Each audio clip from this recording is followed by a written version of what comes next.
5월 8일 어썸 큐티 시작하겠습니다. 인간은 살아가면서요, 사회가 형성되어 있습니다. 누구와의 관계성 속에서 누구를 만나고 누구는 또 누구를 만나고 그 관계가 얽혀 있는 거죠.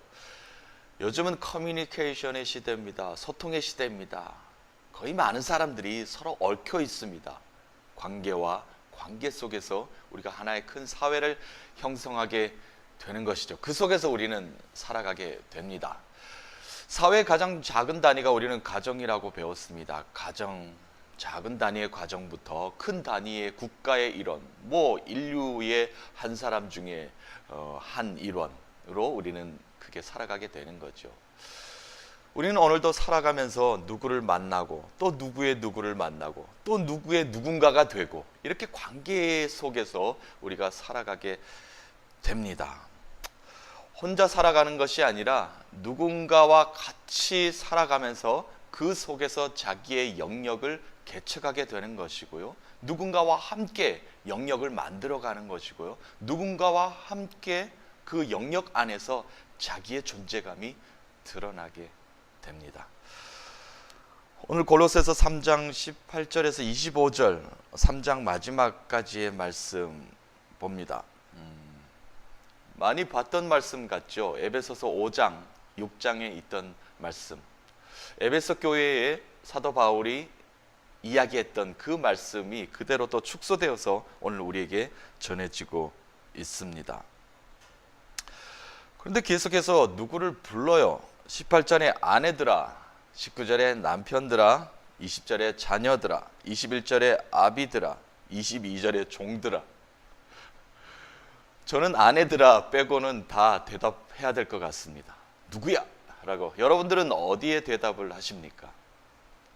한 사람의 아내로, 또 누군가의 남편으로, 누군가의 자녀로, 누군가의 부모로, 누군가의 종으로, 또 누군가의 오너로, 상사로서 이렇게 여러분들이 불림을 받게 될 터인데요. 그렇습니다. 누군가의 관계입니다. 그러니까 누구를 부른다는 것은 누군가의 상대적인 누군가가 있다는 거예요. 그러니까 누군가로 불려지게 되는 겁니다. 자, 오늘 말씀을 보면서 저는 자신이 있는 부분도 있고 자신이 없는 부분도 있어요. 여러분들 어떠실까? 오늘 말씀을 조금 더 깊이 들어가 보도록 하겠습니다. 자, 아내들아 남편들에게 복종하라.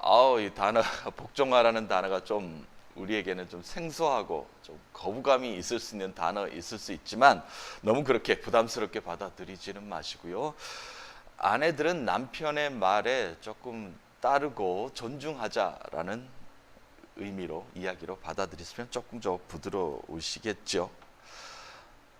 남편들은 아내를 사랑하라 라고 이야기합니다. 자녀들은 부모에게 순종하라 라고 이야기하고 있습니다. 자, 여기에서 저는 울컥 가슴이 좀 메었습니다.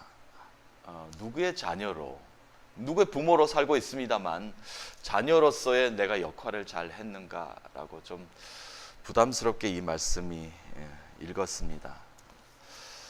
오늘 20절 말씀, 자녀들아 모든 일에 부모에게 순종하라. 이는 주 안에서 기쁘게 하는 것이라.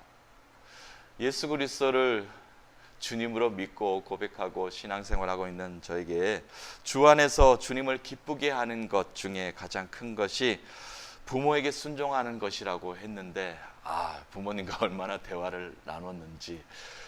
물론 저희 부친께서는 먼저 하나님 나라에 가 계십니다만 기억을 해보고 되살려보면 특별히 오늘 또 부모님의 또 어버이날이잖아요. 부모님 생각해보면 제가 또 해외에 있는 시간 동안 많이 만나 뵙지 못하고 찾아뵙지 못하고 부모님은 또 경상북도 안동이라는 곳에서 일생을 목회만 하셨어요. 주님이 주시는 그 사역, 사명을 감당하기 위해서 일생을 헌신하시기 위해서 부모님은 또 부모님대로 자녀들과 시간을 잘 보내지 못했겠지만 저는 저 나름대로 저희 인생을 개척하려고 부모님과 얘기를 잘 많이 나누지 못한 것, 또 부모님께 많이 순종하지 못한 것, 이 시간을 들어서 하늘에 계신 먼저 하나님 나라에 계신 아버님을 생각하면서 자녀된 도리로 참 부끄럽다라는 생각을 좀 많이 해 봅니다. 그렇습니다. 하나님께서 우리에게 가정을 주셨어요. 자녀들은 부모님께 순종하라. 이것이 주님을 기쁘게 하는 것이다 라고 이렇게 분명하게 말씀하고 계십니다. 여러분, 부모님께 사랑한다는 말 한번 전하는 오늘 되셨으면 좋겠습니다. 또 21절에 있습니다. 여기서도 덜컥 걸립니다. 아비들아, 너희 자녀를 노엽게 하지 말지니 낙심할까 함이라. 자녀들을 노엽게 하지 말라. 그래요. 자녀들은 좀 더 성숙된 모습으로 좀 잘 자라기를 원합니다. 그래서 자녀들을 양육하기 위해서는 좀 자녀들을 노엽게 할 때가 있습니다. 기분을 상할 때가 할 게 있습니다. 훈계할 때가 있습니다. 그렇게 하지 말라라고 이야기합니다. 자녀들이 낙심한다는 겁니다. 상심한다는 겁니다. 마음의 상처가 있게 된다는 겁니다. 또 22절에 종들아 모든 일에 육신의 상전들에게 순종하되. 우리는 일터에 나갑니다. 일을 하면서 오너들에게 참 순종하면서 일을 잘 하라는 겁니다. 게을리하지 말라고 이야기합니다. 사람을 기쁘게 하는 자와 같이 눈가림만 하지 말고 오직 주를 두려워하여 성실한 마음으로 성실히 일을 하라는 겁니다. 일터에서도 성실히 일을 하라라고 이야기합니다. 가정에서 시작한 관계성에서 이제 사회적 관계성으로 확대되어서 지금 이야기가 진행되어 있는 모습을 우리에게 보여주고 있습니다. 복종, 사랑, 순종, 이 말씀이 우리에게 주어지고 있는 것을 볼 수가 있습니다. 자, 그런데 이 관계성 속에서 예수 그리스도가 이 관계성의 중심에 있어야 됩니다. 그렇지 않으면 필터 역할을 하지 못하는 거예요. 우리는 그냥 관계성에 누군가의 상처를 줄 수밖에 없습니다. 누군가로서 그 사람에게 강력한 메시지만 전할 수밖에 없어요. 그런 삶을 우리가 살아가고 있지 않습니까? 그러나 예수 그리스도가 그 관계성의 중심에 있게 되면은 필터 역할을 하는 거예요. 주님을 대하듯이 하면 주님께 내가 이런 말을 할 수가 없지. 주께서 주신 그 기쁨을 우리가 누려야 되는데, 주께서 주시는 우리 관계성 속에서 내가 감사한다면 내가 이렇게 할 수 없지. 사랑해야지, 복종해야지, 섬겨야지, 순종해야지, 좋은 말들을 해야지 라고 이렇게 생각할 수 있을 것입니다. 걸러내야 됩니다. 관계의 중심에는 주 예수 그리스도가 자리 잡고 있어야 됩니다. 그래야만 우리가 살아가는 삶 속에서 죽게 하듯이 모든 일들이 해결될 수 있다라고 이야기할 수 있습니다. 그래서 결론적인 오늘 말씀을 주십니다. 23절 말씀이에요. 무슨 일을 하든지 마음을 다하여 주께 하듯 하고 사람에게 하듯 하지 말라라고 이렇게 이야기하고 있습니다. 자, 관계의 중심에 예수 그리스도가 있어야만 인간 삶의 사회성의 질서가 잡힙니다. 어제 말씀에도 질서라는 이야기를 좀 마지막에 좀 나눴습니다만, 질서가 잡혀야 우리 삶에 축복이 있을 수가 있습니다. 무슨 일을 우리가 이 땅에서 하든지요, 누구를 만나든지 간에 마음을 다하여 주님께 하듯이 하라라고 이렇게 말을 하고 있습니다. 기뻐할 수밖에 없죠. 감사할 수밖에 없죠. 헌신할 수밖에 없죠. 그렇습니다. 주님께 하듯 무슨 일을 하면 우리는 예수 그리스도의 마음으로 모든 일을 할 수가 있게 되는 것입니다. 마지막에 사람에게 하듯 하지 말라라고 한 번 더 강조를 합니다. 쉽게 말씀드리면 잔꾀를 부리지 말라는 겁니다. 눈속임하지 말라는 겁니다. 무슨 일에든 성실하게 일을 하고 주님께 하듯이 하면 우리는 많은 사람들에게 인정받을 수 있다라는 겁니다. 특별히 하나님은 우리를 축복하신다라고 말씀하십니다. 24절, 이는 기업의 상을 주께 받을 줄 아나니.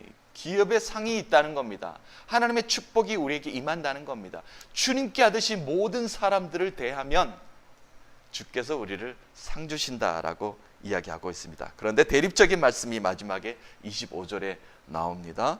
불의를 행하는 자는 불의의 보응을 받으리니 그렇지 않는 사람은 반드시 대가를 치르게 된다라고 말씀을 하십니다. 관계 중심에 예수 그리스도가 없으면 이렇게 대가를 치를 수밖에 없는 우리는 그런 삶을 살아가게 됩니다. 오늘 이 말씀을 통해서 우리에게 부르십니다. 아내들아, 남편들아, 자녀들아, 아비들아, 그리고 일하는 너희들아, 모든 일들 속에 죽게 하듯 모든 일을 하라 라고 이렇게 말씀하고 계십니다. 그렇습니다. 우리의 삶 속에, 우리의 관계성 속에, 사회성 속에 그 중심에 예수 그리스도가 자리 잡고 있어야 됩니다. 그래야만 이 세상에 복된 복음을 전할 수 있고요, 기쁨을 전할 수 있고요, 참된 감사와 진리를 전할 수 있습니다. 예수 그리스도가 우리 삶의 필터 역할을 할 수 있게 되는 것입니다. 오늘 어버이날입니다. 어버이께 감사의 표현을 전하시는 여러분 되시기 바랍니다. 먼저 하나님 곁에 가신 여러분들도 부모님도 계시죠. 여러분 그분들에게 감사의 기도를 올리는 오늘 한날 되시기 바랍니다. 그리고 주위에 많은 사람들을 만날 때 죽게 하듯이, 주님을 대하듯이, 하나님께 영광을 돌리듯이 그 기쁨의 그리스도인으로 살아가시는 여러분 되시기를 간절히 축복하며 오늘 평안의 한날 되시기를 간절히 소망하며 기도하는 마음으로 오늘 마무리하겠습니다. Be awesome today.